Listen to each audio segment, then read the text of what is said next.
Well, you're always welcome in my kitchen, especially if you are the one doing the cooking. So Sandy came over to get some vegetables in my garden, and I roped her into helping me with this little project. Today we're going to ferment some carrots. Yummy. It's going to be good for our gut. Which is a good thing to do. It's a very good thing. So to do this, you are going to need about a pound of carrots. They can be store-bought carrots. These I just picked this morning in my garden. You are going to need to slice them up about like this. I did not peel these. You can peel them if you like. I cut off any obviously horrible spots, but I think a lot of the nutrition resides in the peeling. For this batch, you can use a lot of different things. Some people like to do this with ginger. I'm going to do this with some garlic and some dill, which I just picked, and I actually had some dried dill out on the vine, so I just picked the seeds because I think it really smells good, doesn't it? Can you smell it? I'm sorry your viewers can't smell that dill because the fresh dill is wonderful. It is tasty.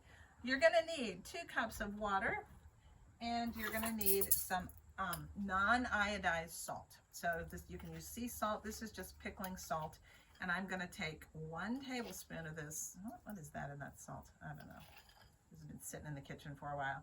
And I'm just going to mix it up and put a little bit more. Salt in the water is going to keep and kill off any of the bad bacteria that might come in. And it is necessary for the fermentation process. All right. So this could not be more simple. I just made a batch here with some thyme in it and some garlic.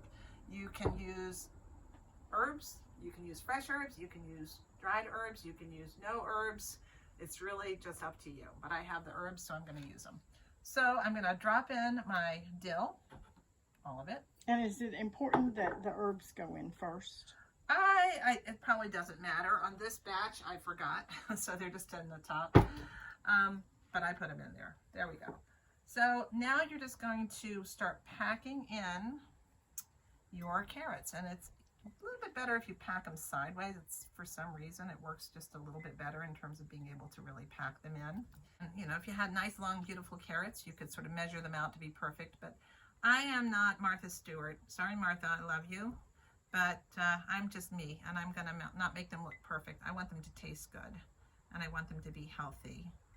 These are just the carrots that were growing in my garden. And speaking of that, I'd like you to talk a little bit about how you have had such success with carrots when typically here in Central Virginia, people find that a most challenging vegetable to grow.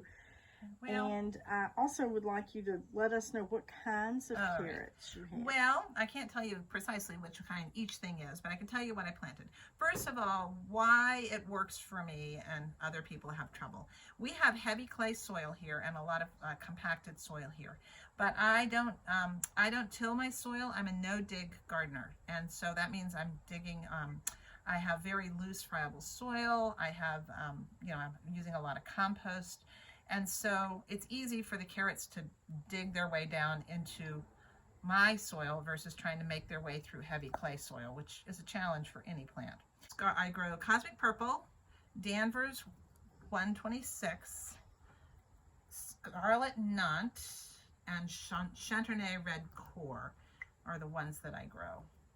And they all taste like carrots, surprisingly.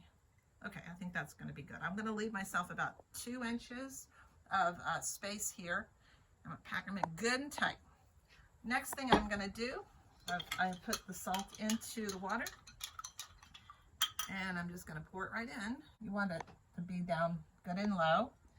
Next thing I'm going to do is take a weight. I have these glass weights which are made for fermenting. I'm using a glass weight that is made for fermenting, but if you don't have one of those or available, no big deal. You can just take a baggie and put some pebbles or some marbles in it and use that as a weight. Mainly you just want to make sure that all of these carrots stay underneath the surface of the water. That's the most important thing. As long as that's going to happen, you're going to have successful fermentation. The next thing I'm going to do, I have this little fermenting top. It works just like a baby bottle nipple. It'll let the air release. Once you've got your fermentation top on, you can just put the ring seal and that's going to hold it. Okay, let me talk for a minute just about the fermentation top and how you can do that. These are really nice. I love them. They're super simple to use. And so I have 4 of them, and if I'm doing 4 ferments, this is what I use. I also have traditional airlocks that most people are more familiar with. It has the little bubble system, and I can put them on, and I have a top that they can fit into.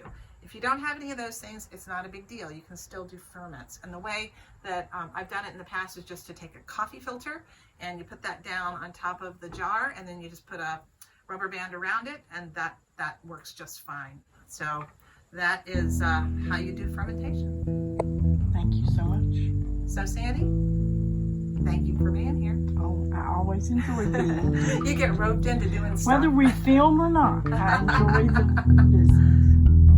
Not bad.